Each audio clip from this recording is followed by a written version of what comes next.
Mismong Valentine's Day ini-release ang latest single ni Atasha Mulak entitled Handa Na Ako.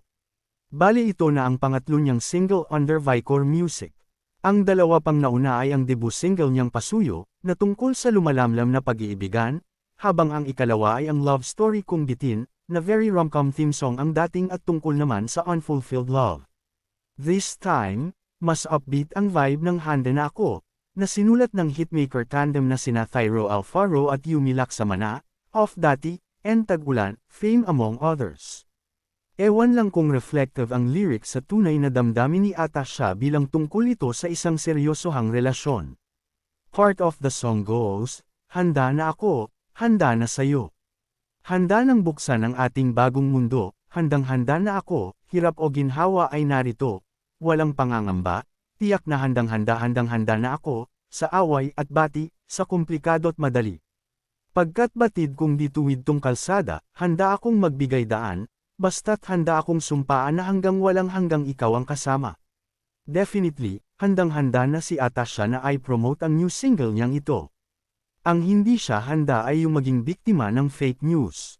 Recently kasi ay naglapanas sa mga non-mainstream showbiz social media sites, lalo na sa YouTube, ang mga fake news na umano'y isang buwang buntis si Atasha at ang ama raw ay si Pasig City Mayor Vico Sotto, na isa rin sa paboritong gawa ng fake news ng mga walang magandang hangarin sa buhay. Nakakaloka ng thumbnails at titles. A4 effort ang mga hinayupaks na gumagawa ng fake news. May mga anggulo pa silang boto raw si Aga, na niregaluhan daw ng kotse ni Vico si Atasha. Ang masaklap, sandamakmak pa rin ang mga gullible at naniniwala kahit walang interviews, walang attributions, walang source.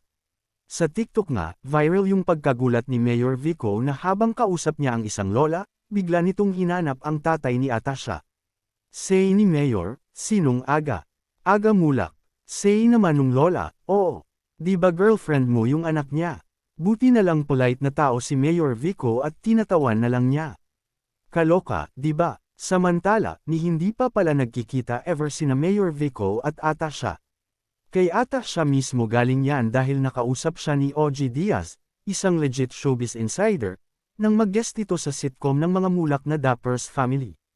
Ang nakikita ko pa lang, si Oyo Soto, si Danica Soto, at si Christine Hermosa, chika NOG quote ang Atasha. Si Vico Sotto, hindi ko pa po nakikita. Kaya nagtataka po ako sa naglalabasan.